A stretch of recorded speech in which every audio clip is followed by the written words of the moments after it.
What's up, everybody? Bootsy Greenwood here, and I have been talking about this amazing work, Reality Transurfing by Vadim Zealand. Probably my favorite book. I've read it a lot. I'm reading it again. I'm just going to keep reading it and rereading it. The last time I read it, I realized that there were so many nuanced topics that I wanted to cover and talk about here on YouTube. And so I'm kind of doing things backwards, I guess, from what a lot of people are doing. Because they'll talk about the basic stuff and then they'll try and lead you to something more advanced. I want to talk about the advanced stuff here and the basic stuff. I've got a ton of other older videos too that you can check out on this topic, dozens and dozens of them. And then I also have a audiobook summary that just goes through and it just outlines all this stuff as really in a concise way, but it gives you all the information that you really need, right? It's not like, man, I listened to a summary the other day on Everend, and it was like, in the first chapter, they talk about this, this, this, and this, and then they talk about this, and they talk about this, and this too, and then they talk about this. It didn't give you any of the actual practical, useful information. It just talked about what they talked about. And after the first chapter, I was like, what? This is not even a summary. It's just like, it's like the worst book report I've ever heard. So anyway, I try to do a little bit better than that and give you the actual goods in as dense a format as is humanly possible. But I haven't been on here on YouTube in a while to be able to kind of see what the world's like, what people are talking about here, spiritually speaking. And I thought I would talk a little bit today about the idea of a specific person, which is a weird kind of manifest your dating partner. There's a lot of people who are talking also about dating on here, and that's not really. I'm not an expert in dating. Okay, I don't know that there really are too many of those, if I'm honest. But I do have a little bit of insight into this particular topic, especially the idea of a specific person and the idea of Neville Goddard's quote, which is often, I think, misrepresented and or taken out of context, that everyone is you pushed out, or the world is you pushed out. Which on the surface, I really agree with that statement. You know, the world really is sort of us pushed out, right? As we've been talking about in transurfing, you know, there is infinite points of view on the graph, right? Infinite points of view. You might be over here, I might be over here, somebody's over here, somebody's over here, somebody's over here. Variability is the world's most fundamental quality.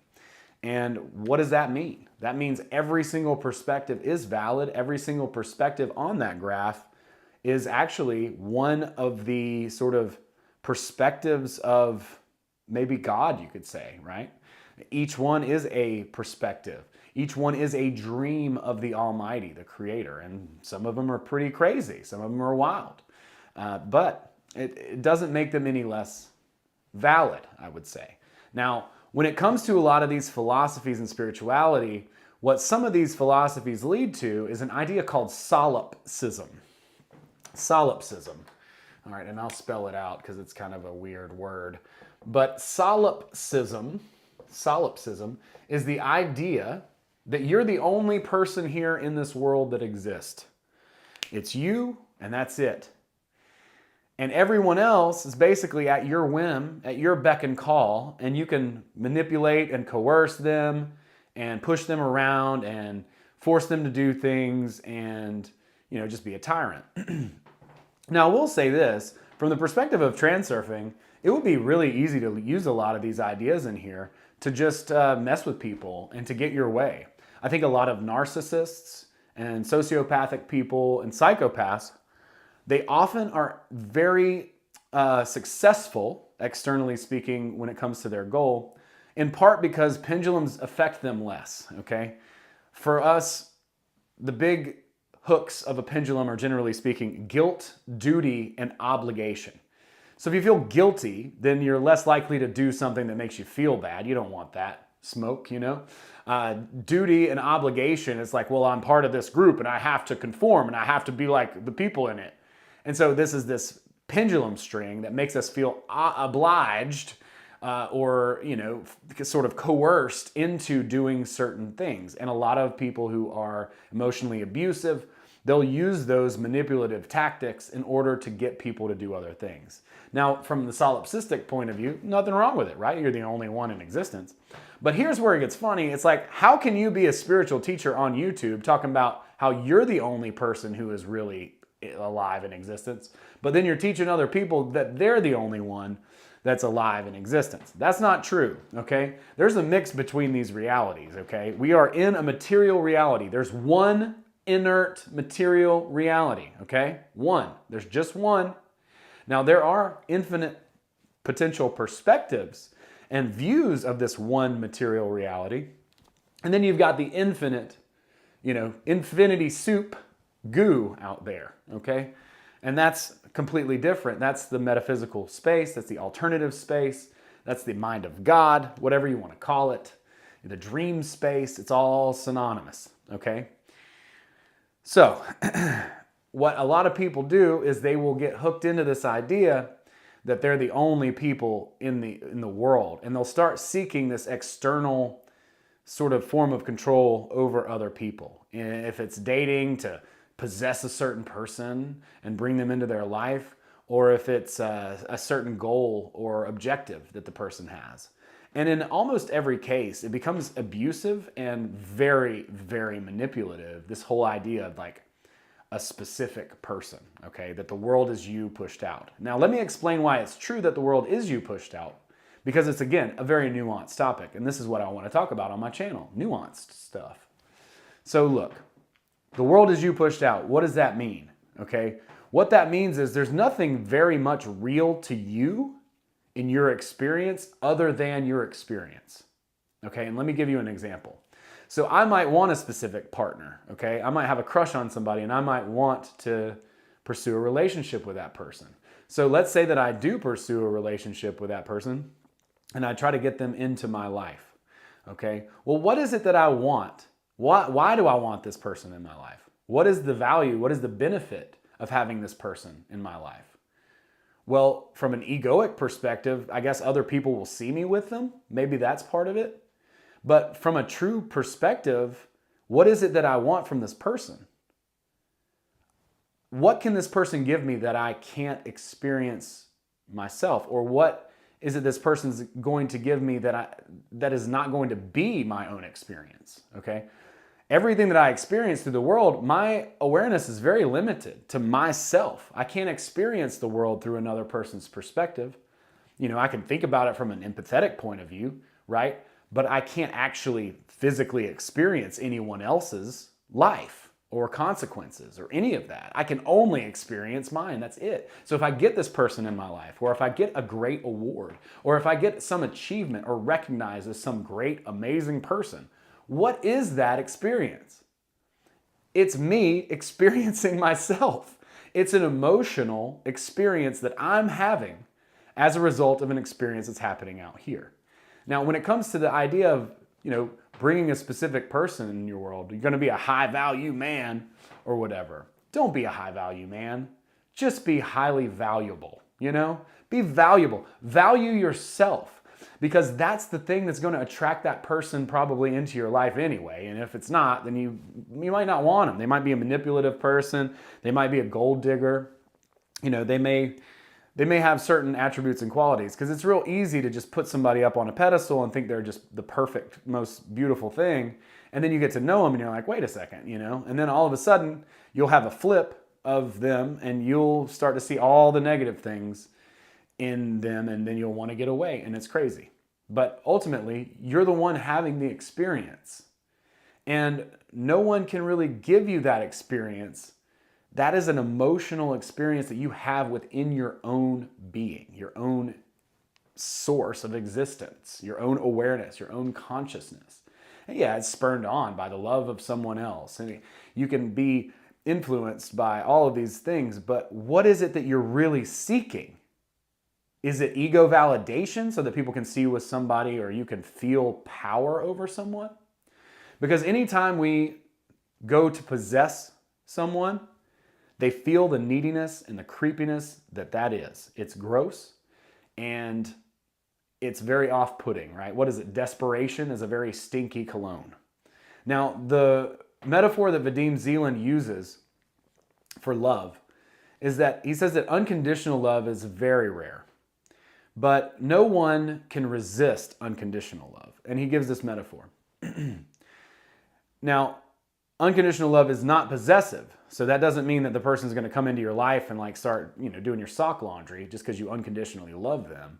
But really, what is it that you're trying to get from being in that type of relationship? It's just the feeling of unconditional love itself. And you can already feel that. You don't actually need someone to physically be present for you to feel that. Okay? The metaphor that Vadim uses is a wildflower out in nature. If there's a wildflower out in nature, we can admire the wildflower and see it for exactly what it is. We look at it, we say, oh, it's so beautiful. Look at it, we smell it, we can touch it. But many times what we try to do is possess it. We'll pick it, we'll put it in a vase, and we'll set it on the table. And there it dies. We get to watch it die.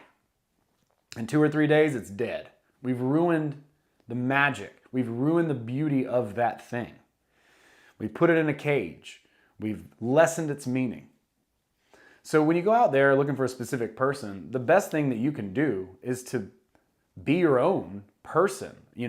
Be and do things that are valuable to you, that you value, right? Like, don't be a high value guy from someone else's perspective, or a high value girl from someone else's perspective. Like, I got six pack and 6 figures and, six, whatever. That's pretty demony, 666. But anyway, that's really not what it's about anyway. Because you get that one person, you're gonna get into a relationship with them, and your goal, it's not gonna fulfill you. If you might feel happy because you did this thing, you did a conquest, so you get a little bit of a jolt of ego juice and validation from that. Well, congratulations, that's great. Good for you, I guess. You overcame something, you dominated something, and there will be blowback for that. But I think that's just a bad it's just a, I don't know, it's just a weird intention. Okay, that intention is not ultimately going to be rewarded. It's going to blow up. It's going to get nasty. It's not going to be good over time. Okay, so you don't want to be a solipsist, but you also, want to value and appreciate yourself, and just know that that thing that you want is really just your own approval. So value yourself, love yourself. Get those emotions, they're coming from you anyway. It's an external event, it's someone else, saying this or that makes you feel good. But if you don't need somebody to, give you that experience, you don't need anybody to give you that experience. You can just admire them for who they are in their own context and not try and control or possess them like you do the flower in the field.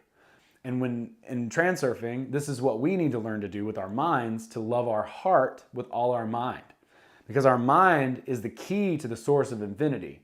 Our heart lives in the alternative space, and our mind lives in this inert reality, but it can communicate with our heart. So whenever we learn to look inside of our heart and love our heart with our mind, then all of a sudden we're building a unity between heart and mind, which exudes charm, which makes us more attractive, which puts us on our path and starts to draw circumstances to us that are beneficial for us. So I don't know. I kind of went on about this. I've just seen a lot of people talking about the specific person idea. I highly encourage people to just be wary of it. Don't go and try and control someone so you can have some sort of an ability to push them around or something, or maybe you think that you're gonna, I don't know. I don't know. Ask yourself where that ends, because if it doesn't end with the love that you're creating within your own being, then I'm not so sure that that's a fruitful endeavor. So be the valuable person, right? Value yourself. Don't. There's no point in doing all this stuff so that somebody else likes you, you're capitulating to their authority and what they think. You're not being true to who you are. You're not on your own goal. You're not on your own path.